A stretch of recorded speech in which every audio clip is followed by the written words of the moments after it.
Hello students, welcome back to elite tutors. चलिए इस video में हम हिंदी का पाठ क्रमांक 3 देखने वाले हैं, जिसका नाम है वाह रे हमदर्द। मतलब क्या बात है तेरी, किसकी? हमदर्द की। और हमदर्द किसको बोलते हैं? जिसको हमदर्द का जो समानार्थी शब्द है वो है दर्दमंद।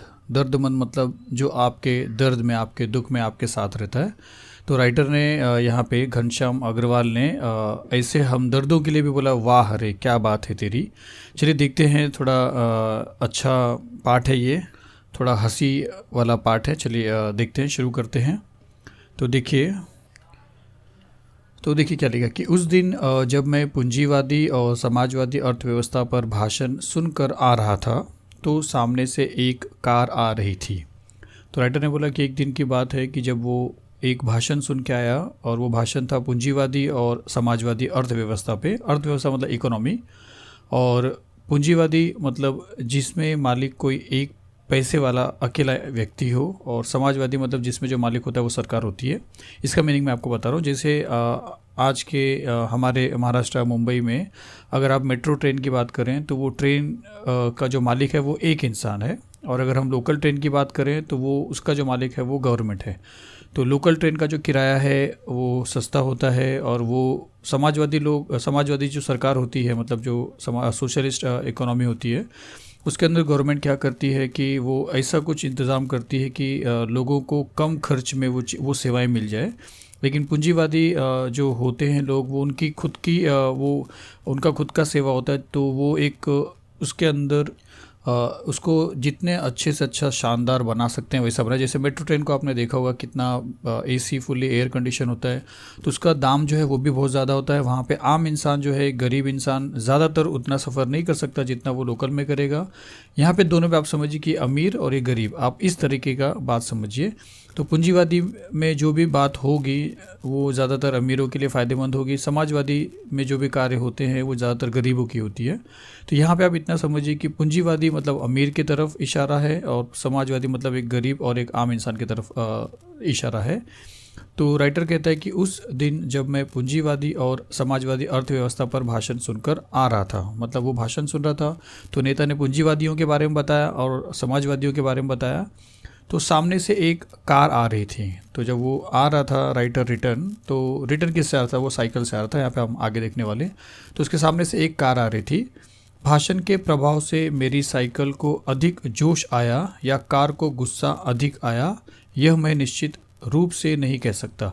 अब देखिए, भाषण का प्रभाव लेखक के ऊपर भी था, और भाषण के प्रभाव लेखक के ऊपर था, ऐसा समझिए।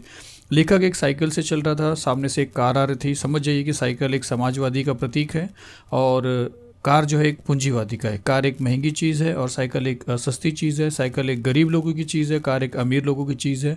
तो उस भाषण का इतना प्रभाव था, असर था किसके ऊपर? राइटर के ऊपर, कि उसकी जो साइकिल है उसमें अधिक जोश आ गया। उसने सोचा इस आने वाले पूंजीवादी को, इस आने वाले अमीर को तो मैं ठुकरा दूंगा, उसको निस्त नाबूद कर दूंगा, उसको मिटा दूंगा। ऐसा गुस्सा आया, ऐसा समझिए, क्योंकि अभी अभी वो भाषण सुन के आया था। तो लिखा है कि मेरी साइकिल को अधिक जोश आया।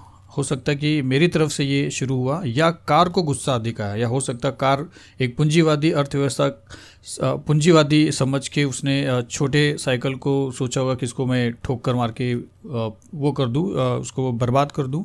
तो दोनों का गुस्सा आप समझिए, एक तरफ छोटा इंसान, एक तरफ बड़ा इंसान।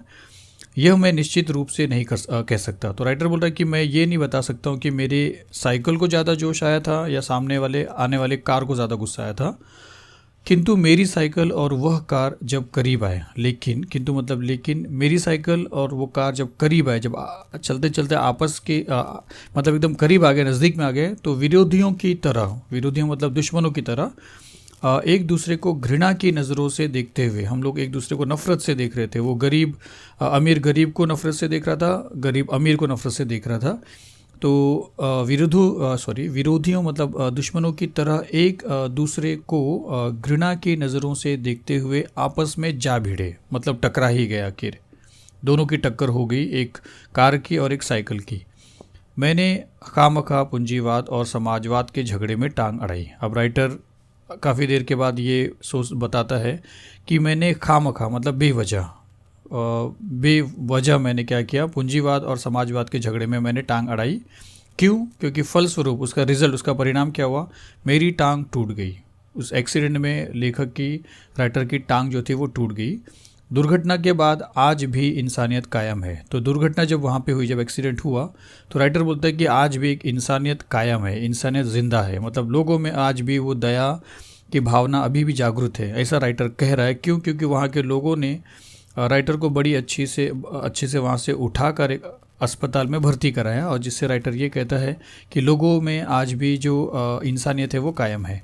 यह सिद्ध करने के लिए, ये प्रूव करने के लिए कुछ लोग मेरी तरफ दौड़े। मतलब राइटर फिर थोड़ा अलग तरीके से बोल रहा है। लेखक ये कहता है कि पता नहीं लोगों को मेरी परवाह थी या नहीं थी, लेकिन लोगों ने ये ज़रूर दिखाया, ये ज़रूर साबित किया कि उन्हें राइटर की, लेखक की परवाह थी, और इसीलिए लेखक को वहाँ से दुर्घटनाग्रस्त जगह से हटाकर उन्होंने अस्पताल में भर्ती कराया।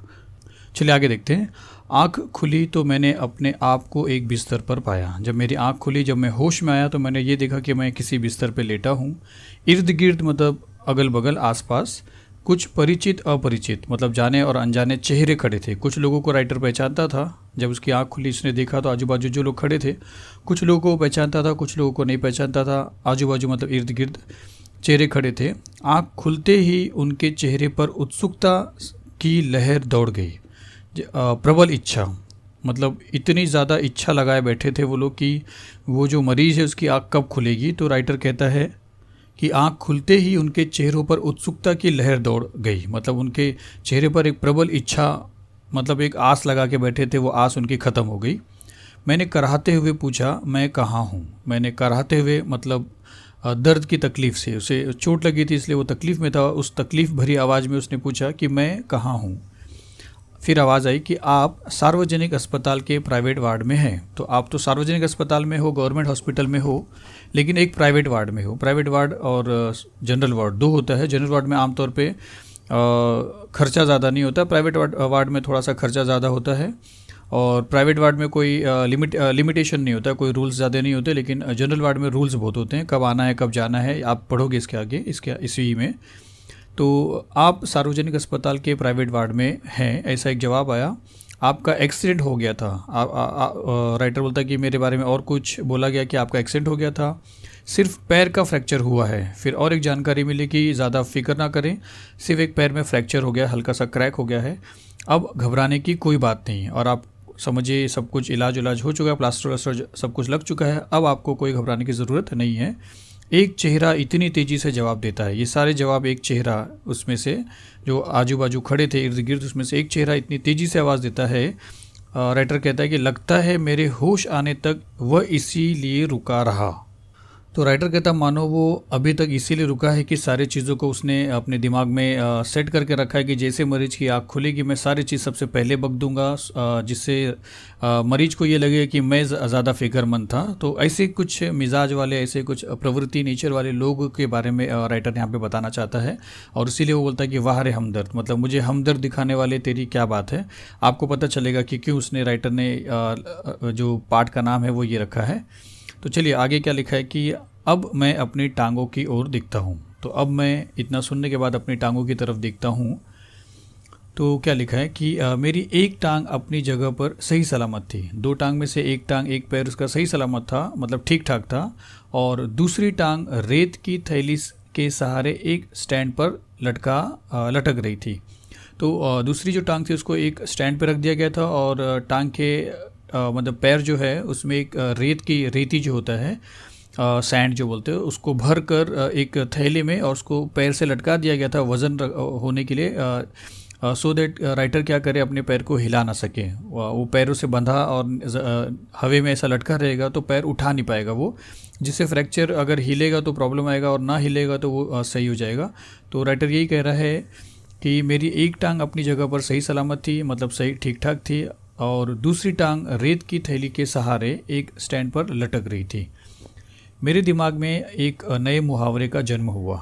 मतलब ये कि मुहावरा तो वही है, लेकिन एक अर्थ, उसका अर्थ जो है उसका नया जन्म हुआ कि टांग का टूटना यानी सार्वजनिक अस्पताल में कुछ दिन रहना।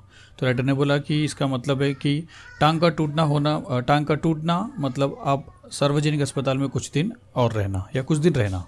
फिर आगे क्या लिखा है कि सार्वजनिक अस्पताल का ख्याल आते ही मैं कांप उठा। तो जब राइटर असली में सोचा अरे मैं सार्वजनिक अस्पताल में हूँ तो वो कांप उठा। और क्यों कांप उठा? अस्पताल वैसे ही एक खतरनाक शब्द है और राइटर बोलता है कि अस्पताल का एक मीनिंग तो यही समझिए एक खतरनाक जगह है। फिर यदि उसके साथ सार्वजनिक शब्द चिपका हो, अगर उसके साथ गवर्नमेंट सरकारी चिपका हो, तो आपको पता है, आप आसपास में भी समझते होंगे कि सरकारी अस्पताल में लोगों का ये मानना है कि वहाँ पे कुछ भी मतलब ध्यान नहीं दिया जाता है और वहाँ पे ज़्यादा खतरा होता है। तो इसीलिए यहाँ पे लिखा कि फिर यदि उसके साथ सार्वजनिक शब्द चिपका हो तो समझो आत्मा से परमात्मा के मिलन होने का समय आ गया है। तो राइटर कहता है कि अगर सार्वजनिक शब्द अगर अस्पताल के साथ जुड़ा है तो आप समझ जाइए कि हमारी जो आत्मा है अब वो परमात्मा से मिलने वाली है। मतलब हमारा अंतिम समय आ गया है, हम मरने के कगार में हैं, क्योंकि यहाँ के लोग सरकारी अस्पताल के लोग वैसे भी बेफिक्र होते हैं। आगे क्या लिखा है कि अब मुझे यूँ लगा कि मेरी टांग टूटना मात्र एक घटना है और सार्वजनिक अस्पताल में भर्ती होना एक दुर्घटना है। तो राइटर ने यहाँ पे थोड़ा उल्टा बोला कि दुर्घटना बड़ी चीज़ होती है और घटना छोटी चीज़ होती है। तो टांग का टूटना एक छोटी चीज़ बताया है और सरकारी अस्पताल में भर्ती होने को बहुत मुसीबत वाली चीज़ बताया है। तो उसने बोला कि अब मुझे यूँ लगा कि मेरी टांग टूटना मात्र सिर्फ एक घटना है, एक छोटी सी मामूली बात है, लेकिन सार्वजनिक अस्पताल में भर्ती होना ये बहुत दुख वाली बात है, बहुत दुर्घटना जैसी बात है। आगे क्या लिखा है कि टांग से ज़्यादा फिक्र मुझे उन लोगों की हुई जो हमदर्दी जताने मुझसे मिलने आएंगे। अभी आए नहीं हैं कोई, लेकिन राइटर ये कहता है कि अब टांग से ज़्यादा जो फ़िक्र करने की बात है मुझे, वो उन लोगों की है जो अभी आने वाले हैं, जिनको राइटर ने बोला वो हमदर्दी हैं। हमदर्द मतलब दर्दमंदी, जो आपके दर्द में अपने दर्द को मिलाकर आपके साथ बताना चाहते हैं कि हमें भी आपके दर्द में तकलीफ़ है। लेकिन यहाँ पे कुछ उल्टा प्रवृत्ति बताया है राइटर ने। तो राइटर ने ऐसे लोगों की चिंता की है कि ऐसे लोगों से मैं किस तरह उनका सामना कर पाऊँगा। फिर देखिए क्या लिखा है कि ये मिलने जुलने वाले कई बार इतने अधिक आते हैं। राइटर ने कहा कि अस्पताल में भर्ती होने के बाद मरीजों से मिलने जुलने वाले जो होते हैं कई बार इतने ज़्यादा आ जाते हैं और कभी कभी इतना परेशान करते हैं कि मरीज का आराम हराम हो जाता है। राइटर कहता है कि इतने आते हैं और इतना ज़्यादा परेशान करते हैं कि आराम करना मरीज का जो है वो हराम हो जाता है। जिसकी मरीज को ख़ास ज़रूरत होती है वो आराम, जिसको मरीज की ज़रूरत है वो आराम हराम हो जाता है। किसके वजह से? आने जाने वाले वो इतने थोड़ी देर में आते हैं कि मरीज सोना चाहता है, आराम करना चाहता है, पर वो कर नहीं पाता है। फिर आगे क्या लिखा? जनरल वार्ड का, अब प्राइवेट वार्ड और जनरल वार्ड दोनों अपोजिट है। जनरल वार्ड में नियम होते हैं आने मिलने का, ये सारी चीज़ों का, लेकिन प्राइवेट वार्ड में चूँकि पैसा ज़्यादा दिया जाता है तो कोई नियम नहीं होते वहाँ पे। तो लिखा कि जनरल वार्ड का तो एक नियम होता है कि आप मरीज को एक निश्चित समय पर आकर ही तकलीफ़ दें। मतलब जनरल वार्ड में एक नियम है कि आप कभी भी नहीं आ सकते हो, एक फ़िक्स टाइम रहेगा तभी आप उससे आके मिल सकते हो, मतलब तभी उस मरीज को आप तकलीफ़ दे सकते हो। अगर मरीज आराम कर रहा है तो उसको आप आराम से या अगर सो रहा है वो आराम कर रहा है तो आप उसे उठा के उससे तकलीफ़ दे सकते हैं। किंतु प्राइवेट वार्ड यह तो एक खुला निमंत्रण है। तो राइटर कहता है लेकिन प्राइवेट वार्ड की अगर बात करें तो ये खुला एक इन्विटेशन है कि चाहे जब आप आओ, मतलब जब चाहो तब आप अपने मरीज़ से मिल सकते हो। इसलिए मरीज़ प्राइवेट वार्ड में समझिए कि अगर लोगों का ज़्यादा आना जाना होगा, मिलने जुलने वाले लोगों का, तो वो आराम बिल्कुल नहीं कर सकता है। तो राइटर कहता है कि किंतु प्राइवेट वार्ड यह तो एक खुला निमंत्रण है कि हे मेरे परिचितों, हे मेरे पहचान वालों, हे मेरे रिश्तेदारों, हे मेरे मित्रों, आओ जब जी चाहे आओ। मतलब आओ जब जी चाहे आओ, चाहे जितनी देर रुको, जितनी देर यहाँ पे रुको, समय का कोई बंधन नहीं है, यहाँ पे कोई समय का बंधन नहीं है। जनरल वार्ड की तरह अपने सारे बदले लेने का यही वक्त है। राइटर कहता है कि आप जितना बदला लेना चाहते हो आओ, मुझसे यहीं पे बदले ले लो, यही वक्त है, यहीं पे वो आपको वक्त मिलेगा। बदले का बदला और हमदर्दी की हमदर्दी। तो बदले का बदला लीजिए और हमदर्दी का हमदर्दी। मतलब अगर मैंने आपके साथ हमदर्दी दिखाया है, आप मुझसे हमदर्दी दिखाइए। मैंने अगर आपके चोट में आपके पास मिलने गया तो आप वो बदला पूरा करिए यहाँ पे। फिर आगे क्या लिखा कि मिलने वालों का ख्याल आते ही मुझे लगा मेरी दूसरी टांग भी टूट गई। जैसे राइटर ने अभी सिर्फ सोचा ही था कि और भी काफ़ी लोग अब आएंगे मुझसे मिलने, तो उसको मानो ऐसा लगा कि मेरी दोनों टांगें टूट चुकी हैं। मुझसे मिलने के लिए सबसे पहले आप शुरुआत कर रहा है कि किस किस तरह के लोग राइटर से मिलने को आए हैं। तो राइटर कहता है कि मुझ से मिलने के लिए सबसे पहले वे लोग आए जिनकी टांग या कुछ और टूटने पर मैं कभी उनसे मिलने गया था। मतलब लोग अगर राइटर किसी के टांग टूटने पे या किसी और चोट की वजह से राइटर अगर उनको मिलने गया था, तो ये बात जब उन लोगों को पता चली तो वो लोग सोचे कि चलो मिल के आते हैं, नहीं तो फिर वो कहेगा कि मेरे पे आए उनके पे मैं गया था और मेरे पे वो नहीं आए। तो इसलिए राइटर कहता है कि मुझसे मिलने के लिए सबसे पहले वे लोग आए जिनकी टांग या कुछ और टूटने पर मैं कभी उनसे मिलने गया था, मानो वो इसी दिन का इंतज़ार कर रहे थे। तो ऐसा लग रहा था कि उनके ऊपर एक बोझ था कि ये मुझसे मिलने आया था, अब कब इसकी टांग टूटे या कब ये अस्पताल में भर्ती हो तो हम भी जाके मिल के उसका बदला पूरा कर सकें। तो इसलिए राइटर कहता है कि मानो वे इसी दिन का इंतज़ार कर रहे थे कि कब मेरी टांग टूटे और कब वे अपना एहसान चुकाएं, जो एहसान राइटर ने कभी किया होगा। फिर आगे देखिए कि इनकी हमदर्दी में यह बात खास छिपी रहती है। ये दो हमदर्द बन के आते हैं, लेकिन यही बात उनके अंदर छिपी होती है कि एहसान के बदले एहसान, ताकि कल को कोई किसी को बोल ना सके कि मैं गया था पर तुम नहीं आए। तो वो दरअसल राइटर के चोट से तकलीफ़ में नहीं है, उनको दुख नहीं हुआ है, बल्कि उनको इस बात का इंतज़ार था कि अब हमारा वक्त आया कि हम भी उनसे मिलके जो हमारा एहसान हमारे ऊपर था वो पूरा हो जाए। तो इसीलिए यहाँ पे राइटर ने बोला कि इनकी हमदर्दी में यह बात खास करके छुपी होती है, एहसान वाली बात, कि देख बेटा वक्त सब पर आता है। मतलब उसने बोला कि आज तो मेरा जैसा, राइटर अगर कभी मिलने गया होगा किसी से तो राइटर ने सहानुभूति दिखाया होगा, हमदर्दी दिखाया होगा, तो सामने वाले ने बोला अच्छा ठीक है, तेरा भी टाइम आएगा। तो यहाँ पे लिखा है कि देख बेटा वक्त सब पर आता है। फिर आगे क्या लिखा देखिए, दर्द के मारे एक तो मरीज को वैसे ही नींद नहीं आती, एक तो दर्द जब होता है तो उससे नींद तो आती नहीं है। फिर आगे क्या लिखा कि यदि थोड़ी बहुत आ भी जाए, अगर थोड़ी बहुत नींद आ भी जाती है तो मिलने वाले जगा देते हैं, तो मिलने वाले जो लोग आते हैं वो जगा देते हैं, जिससे मरीज आराम नहीं कर पाता है। खासकर वे लोग जो सिर्फ औपचारिकता निभाने आते हैं, खास करके वो लोग परेशान करते हैं जो औपचारिकता निभाते हैं, एक ऑफिशियल, एक फॉर्मेलिटी, मतलब उनको कोई ज़रूरत नहीं होती लेकिन एक दिखावे के लिए औपचारिकता, मतलब दिखावा करने वाले। तो इन्हें मरीज़ से हमदर्दी नहीं होती, इन्हें कोई मरीज़ से हमदर्दी नहीं होती, ये सिर्फ आते हैं अपना चेहरा दिखाने के लिए, ये सिर्फ सूरत दिखाने के लिए आते हैं कि चलो मैं आ गया हूँ, आप याद रखना।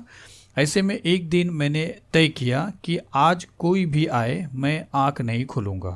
सिर्फ चेहरा दिखाते थे, और राइटर जो था, मरीज था, वो आराम नहीं कर पाता था, तो उसने तय किया कि आज कोई भी आएगा लेकिन मैं अपने आँख खोलूँगा नहीं, चुपचाप पड़ा रहूँगा, उसी तरह लेटा रहूँगा।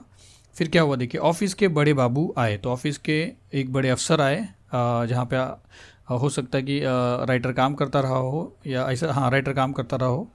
और मुझे सोया जानकर वापस जाने के बजाय वे सोचने लगे कि यदि मैंने उन्हें नहीं देखा तो कैसे पता चलेगा कि वे मिलने आए थे। तो देखिए बड़े बाबू आए, और जब राइटर को देखा कि राइटर सो रहे हैं, आराम कर रहे हैं, या राइटर सो रहा है, आराम कर रहा है, तो उसे वापस चले जाना चाहिए। लेकिन वो सोची कि अगर मैं वापस चला जाऊंगा और राइटर ने मुझे नहीं देखा, लेखक ने मुझे नहीं देखा, तो लेखक को पता कैसे चलेगा कि बड़े बाबू ऑफिस से लेखक से मिलने को आए थे।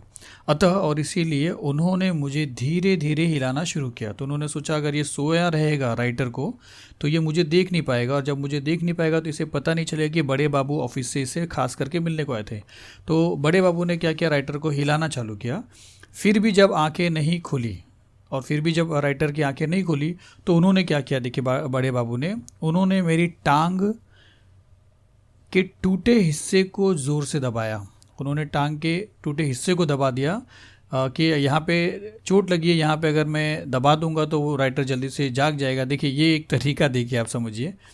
मैंने दर्द के मारे कुछ चीखते हुए जब आंख खोली तो वे मुस्कुराते हुए बोले, कहिए अब दर्द कैसा है। देखिए कितना अजीब बात है कि जब दर्द से राइटर ने अपनी आंखें खोली तो वो मुस्कुराए। एक तो देखिए मुस्कुराए, और दूसरा सवाल भी क्या करते हैं, एक तो खुद ही दर्द बनाए और खुद ही दर्द के लिए पूछते हैं कि कहिए अब दर्द कैसा है। तो इस तरीके के लोग होते हैं, राइटर बता रहा है।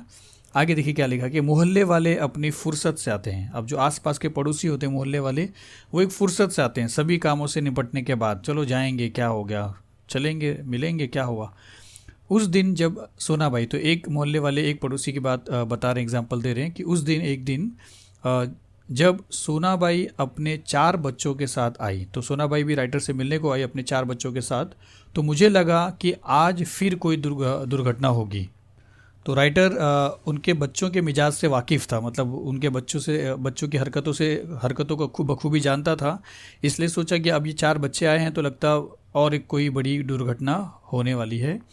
आते ही उन्होंने मेरी ओर इशारा करते हुए बच्चों से कहा, तो सोनाबाई अपने 4 बच्चों के साथ जैसे आई तो हाथ का इशारा करते हुए दिखाते हुए कहा, ये देखो चाचा जी। अपने सारे बच्चों को बोला कि ये देखो चाचा जी। उनका अंदाज कुछ ऐसा था, बोलने का अंदाज तो कुछ ऐसा लगा राइटर को जैसे चिड़ियाघर दिखाते हुए बच्चों से कहा जाता है, ये देखो बंदर। जैसे चिड़ियाघर में अगर जाए हम तो बच्चों को बोले कि वो देखो बंदर, तो उस तरीके से राइटर कहता है कि बच्चों को सोनाबाई ने मुझे दिखाते हुए इस तरीके के अंदाज से दिखाया था। तो चलिए आगे देखते हैं। बच्चे खेलने लगे, तो बच्चे सोनाबाई के जो थे वो खेलने लगे। एक कुर्सी पर चढ़ा, तो उस पे से एक बदमाशी के करते हुए कुर्सी पे चढ़ा, तो दूसरा मेज पर चढ़ गया, वहाँ पे रखे हुए मेज पे चढ़ गया। सोनाबाई की छोटी लड़की दवा की शीशी लेकर कथकली डांस करने लगी। अब सोनाबाई की जो छोटी लड़की थी उसने दवा की शीशी ले ली, बॉटल ले ली, और कथकली जो डांस का एक टाइप है वो करने लगी, मतलब थोड़ा सा डांस करने लगी।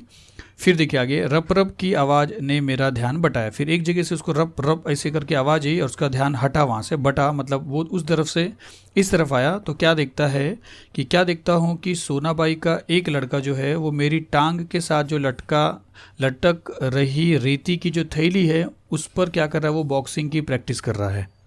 तो सोनाबाई के चारों बच्चे कलाकार थे, 4 के चारों बच्चे बदमाश थे। एक कुर्सी पे चढ़ के मस्ती कर रहा था, एक मेज पे चढ़कर, एक बेटी दवा की शीशी लेके कथकली डांस कर रही है। तो चौथे ने तो एक अजीब ही काम किया कि लेखक के पैरों से जो थैली रेत की टंगी हुई थी सपोर्ट देने के लिए, उसने उस थैली पे हाथ मारते हुए अपनी बॉक्सिंग की प्रैक्टिस करना चालू कर दिया। मैं इसके पहले कि उससे पहले कि उस लड़के को रोकता, सोनाबाई की लड़की ने दवा की शीशी पटक दी। तो दूसरी तरफ उसकी लड़की ने शीशी पटक दी, तोड़ दी। सोनाबाई ने एक बार तो दिखाते हुए सोनाबाई ने लड़की को घूरा, गुस्से से देखा क्यों तो ऐसा की एक पल, लेकिन उसी को फिर देखे बराबर करते हुए फिर हंसते हुए बोली, फिर राइटर की तरफ हंसते हुए देखकर बोली, भैया पेड़े खिलाइए, बॉटल टूट गई है दवाई की, पेड़े खिलाइए, दवा गिरना शुभ होता है। उसने बोला कि दवा का गिरना तो बहुत शुभ होता है, पेड़े खिलाइए, दवा गई समझो बीमारी गई। उसने बोला कि दवा गई मतलब बीमारी गई। इस प्रकार के लोग होते हैं, नुकसान भी किया और नुकसान से बचने का कितना अच्छा रास्ता भी बताया। आगे क्या लिखा है कि इसके 2 घंटे बाद सोनाबाई गई। इतना होने के बाद 2 घंटे तक राइटर कहता है कि मैं परेशान रहा किसी न किसी बात को लेकर उन बच्चों से, और फिर 2 घंटे के बाद किसी तरह सोनाबाई वहाँ से गई। और क्या कहकर गई कि यह कहकर गई कि फिर आऊँगी मैं भीतर से काँप गया, मैं अंदर से मैं काँप गया कि अब की बार आएंगी तो क्या होगा।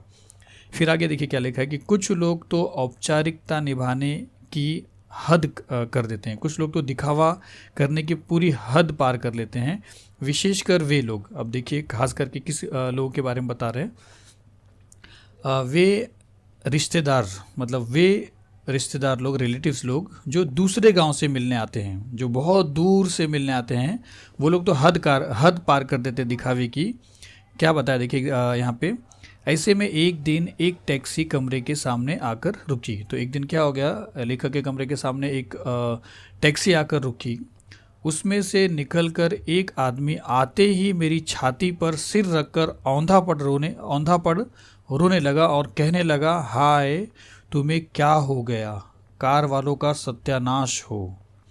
अब देखिए राइटर बोल रहा है कि एक व्यक्ति जो दूसरे गांव से काफ़ी दूर से आया था, टैक्सी से आया था, टैक्सी लेखक के कमरे के सामने रुकी, वो उतरा वहाँ से, उसमें से निकल कर एक आदमी, मतलब कमरा बोलेंगे तो वही समझिए, अस्पताल समझिए, उसमें से एक आदमी निकल कर आते ही राइटर के छाती पे, चेस्ट पे ऐसा गिरा, औंधे पड़ना मतलब बिना सोचे समझे पड़ा, और रोने लगा, कहने लगा कि हाय तुम्हें क्या हो गया तुम्हें, कैसे हो गया, रोने लगा रो रो के, कार वालों का सत्यानाश हो, ये जो कार वाले जिन्होंने तुम्हारा एक्सीडेंट किया है उसका सत्यानाश हो।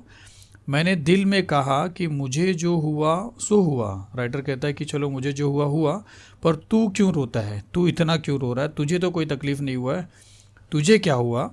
वह थोड़ी देर मेरी छाती में मुंह गड़ाए रोता रहा, धंसा कर एकदम दबा कर वो रोता ही रहा, बहुत देर तक रोते रहा, मतलब कुछ देर तक।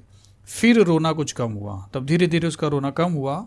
फिर उसने सर उठाया, समझिए कि उसने मेरी छाती से गर्दन हटाई, मतलब सर उठाया ऐसा समझिए। और जब मुझसे आंख मिलाई और जब नज़रों से नज़रें मिली, जब एक दूसरे का चेहरा दोनों ने देखा, तो एकदम चुप हो गया वो इंसान। रोते रोते जो भी उसकी जो चेहरा की रोने वाली जो दृश्य थे वो हट गए एकदम। फिर धीरे से हंसते हुए बोला, फिर हंसने लगा धीरे से, और क्या बोला? माफ़ करना, मैं गलत कमरे में आ गया था। जो दूसरा कमरा था वहाँ पे भी कोई इसका रिश्तेदार था जो कार एक्सीडेंट से उसको चोट पहुंची थी, दुर्घटना हो गई थी, उससे मिलना था, लेकिन उसने देखा नहीं। राइटर को देखते साथ ही पहचान, जान ना पहचान, काफ़ी दूर से आया था, दूसरे गांव से आया था, बस वो रोने लगा। फिर देखिए कि आजकल लोग ठीक से बताते भी तो नहीं है। फिर उसने बोला कि लोग बताते भी नहीं है कि कहाँ है, किस कमरे में, किस वार्ड में है, कमरा नंबर क्या है, ये सब कुछ भी नहीं बताते। तो देखिए क्या कैसे कैसे लोग होते हैं, ये दिखावा कर दिया उसने पूरी तरह। फिर आगे हंस के चला गया, देखिए रोता हुआ इंसान हंसते हुए चला गया। अब वही राइटर ने क्या बोला कि गुप्ता जी का कमरा शायद बगल में, राइटर ने नहीं, फिर उसी इंसान ने क्या बोला कि अच्छा अच्छा, मैं जिनसे मिलने आया उनका नाम गुप्ता जी है और शायद से उनका जो कमरा है वो शायद से बगल वाले कमरे में, आपके कमरे से बाजू वाला कमरा है। हे ऐसा हंसा। और अच्छा भाई माफ़ करना, उसने बोला अच्छा भाई। देखिए कितनी जल्दी उनका चेहरे का मिजाज जो है चेंज हो गया। रोता हुआ इंसान कितनी जल्दी तुरंत ही हंसने लगा, मतलब आप समझिए कोई दिल से नहीं रो रहा था। कहकर वो चला गया, तो वो इतना बोलकर वो चला गया। अब वही रोने की आवाज़ मुझे पड़ोस के कमरे से सुनाई पड़ी। तो राइटर ने बोला जैसा उसने मेरे छाती पे सिर रख के रोने लगा, उसी तरीके की रोने की आवाज़ मुझे अब पड़ोस वाले कमरे से आने लगी। मतलब अब उसका नाटक अब वहाँ पे चालू हो गया। तो लेखक को तो उस आदमी पे गुस्सा आया था, लेकिन यहाँ पे क्या लिखा कि मुझे उस आदमी से अधिक गुस्सा, उससे ज़्यादा गुस्सा अपनी पत्नी पर आया। क्यों आया? देखिए क्योंकि इस प्रकार रोता देख पत्नी ने उसे मेरा रिश्तेदार या करीबी मित्र समझकर टैक्सी वाले को पैसे दे दिए। मतलब जिस टैक्सी से वो आया था, उस टैक्सी का जो किराया था, भाड़ा था, लेखक की पत्नी ने जब ये देखा कि वो व्यक्ति इतना रो रहा है, मतलब इतना रो रहा है, तो वो एक अच्छा मित्र होगा, तभी वो लेखक की हालत को देख के बहुत रो रहा है, तो क्यों ना मैं उस टैक्सी वाले, जिस टैक्सी से वो आया उसका किराया दे दूँ। तो लेखक को इस बात पे बहुत गुस्सा आया। फिर देखिए हमदर्दी जताने वालों में वे लोग ज़रूर आएंगे। अब अगला उदाहरण दिया और बोला कि वे लोग भी ज़रूर आएंगे, हमदर्दी दिखाने वाले, जिनकी हम सूरत भी नहीं देखना चाहते। लेखक कहता है कि कुछ लोग ऐसे होते हैं जिनसे हम कतराते हैं, जिनको देखकर हम खुद भागते हैं, जिनकी सूरत हम देखना नहीं चाहते, ऐसे लोग भी आते हैं वहाँ पे। हमारे शहर में एक कवि हैं, राइटर ने बोला कि हमारे शहर में एक कवि भी हैं, जिनका नाम है समझिए श्री लपकानंद। उनकी बेतुकी कविताओं से सारा शहर परेशान है। बेतुकी मतलब बकवास कविता, कोई भी मायने वाली नहीं। तो राइटर कहता है कि मैं सिर्फ नहीं, पूरा का पूरा शहर उनकी इस कविता से परेशान है। तो राइटर कहता है कि मैं अक्सर उन्हें दूर से देख ही, मतलब उस कवि को दूर से ही देख कर भाग खड़ा होता हूँ, मतलब मैं उसे दूर से देख कर ही भाग जाता हूँ। तो फिर देखिए जानता हूँ कि जब भी मिलेंगे, लेखक कहता है कि मैं जानता हूँ कि जब भी मिलेंगे 10-20 कविताएं पिलाए बिना नहीं छोड़ेंगे, मतलब सुनाए। जब भी आप टकरा गए अगर रास्ते में, तो रोक कर समझिए कि 10 से 20 कविताएं बगैर सुनाए वो वहाँ से हटते नहीं थे। इसके लिए लेखक सारा का सारा शहर जो है उनसे परेशान था, इसलिए उन्हें देखकर लोग कतराते थे, भाग जाते थे, और लेखक भी वही करता था। लेकिन लेखक कहता है कि इसकी बदनसीबी कि ऐसा इंसान भी मुझसे मिलने वहाँ पे आया। देखिए क्या लिखा कि एक दिन बगल में झोला दबाए आ पहुँचे। तो एक झोला, एक थैली लिया, मतलब वो जो उनका स्टाइल होता है कवियों का, तो उस बगल में बाजू में उन्होंने झोला दबाया और चले आए, पहुँच गए लेखक के कमरे में, मतलब अस्पताल में। आते ही कहने लगे मैं तो पिछले 4-5 दिनों से कवि सम्मेलनों में अति व्यस्त था। मैं तो पिछले 4-5 दिन में कवि जो सम्मेलन होता है उसमें व्यस्त था, बिजी था, मतलब वरना मैं पहले आ जाता। ये बोलने का मतलब है शुरुआत। सच कहता हूँ कसम से, फिर उन्होंने बोला कि सच कहता हूँ कसम खा लिया, मैं आपके बारे में ही सोचता रहा। मतलब जब भी मैं वहाँ पे था, तो मैं जब सुना था, मैं आ नहीं सका क्योंकि मैं सम्मेलन में था, लेकिन सच कहता हूँ, कसम खाता हूँ कि मैं आप ही के बारे में सोचता रहा।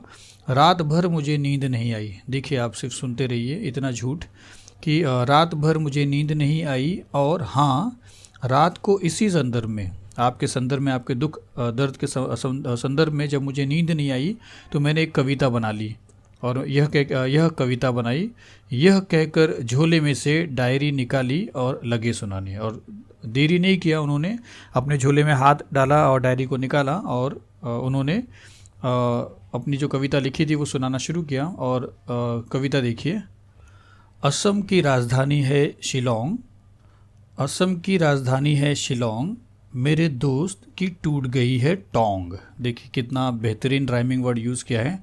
शिलांग होता तो टांग होता तो चलता, शिलोंग और टोंग तो वाह वाह, जवाब नहीं समझिए। फिर आगे लिखा है कि मोटर वाले तेरी ही साइड थी रॉन्ग, वाह वाह। तो ये सुनाया किसने? उस कवि ने। कविता सुनाकर वे मुझे ऐसे देख रहे थे। कविता तो 3 लाइन सुना दिया और उसके बाद इस तरह लेखक को देख रहे थे मानो उनकी एक आंख, 2 आंखों में से एक आंख पूछ रही हो, कहो कविता कैसी रही। मतलब जल्दी बताओ कितनी जो अच्छी कविता मैंने सुनाई तो वो कैसी रही। और दूसरी आंख क्या पूछ रही कि दूसरी आंख पूछ रही हो, बोल बेटा अब भी मुझसे भागेगा। मतलब कहाँ भाग के जाएगा, जहाँ जहाँ भाग के जाएगा मेरी कविता तुझे सुननी ही पड़ेगी। तो एक दोनों आंखों में उनका ही मतलब है कि एक में तू बोल कि तेरी कविता बहुत अच्छी थी, दूसरे से कबूल करके तुझे सुनना ही पड़ेगा मेरी कविता। फिर देखिए क्या लिखा, मैंने जल्दी से चाय पिलाई। तो मैंने किसी तरह चाय का इंतज़ाम किया और उन कवि को मैंने चाय पिलाया और फिर कविताएं सुनने का वादा कर लिया कि हाँ मैं आपकी कविता बहुत पसंद आई, मैं वापस सुनूंगा। और बड़ी मुश्किल से विदा किया और उनको किसी तरह वहाँ से भगाया, ऐसा समझिए। फिर देखिए क्या है कि अब मैं रोज़ ईश्वर से प्रार्थना करता हूँ। अब आखिर में राइटर बोलता है कि मैं हर दिन प्रार्थना करता हूँ ईश्वर से कि हे ईश्वर, अगर तुझे मेरी दूसरी टांग भी तोड़नी हो तो ज़रूर तोड़। उसने बोला कि अगर मुझे कोई दुर्घटना देना है तो दे, या दूसरी टांग अगर मेरी तोड़ना है तो तोड़ दे, मगर कृपा कर उस जगह तोड़ना जहाँ मेरा कोई भी परिचित ना हो, मेरे जान पहचान का इंसान ना हो, ऐसी जगह पे तोड़ना, क्योंकि मैं परेशान हो गया हूँ ऐसे दिखावे वाले इंसानों को देखकर, क्योंकि बड़े बेदर्द हो हैं। ये जो दर्द वाले लोग आते हैं ना, क्या लिखा कि क्योंकि बड़े बेदर्द होते हैं ये हमदर्दी जताने वाले। जताते तो हैं, दिखाते तो हैं हमदर्दी का, लेकिन होते हैं बेदर्द। तो ये उसने राइटर ने प्रार्थना की है। लिया गया इसको हंसी घर के आईने से। तो चलिए ये पार्ट यहाँ पे ख़त्म होता है। मिलते हैं अगले पार्ट में। Thank you very much.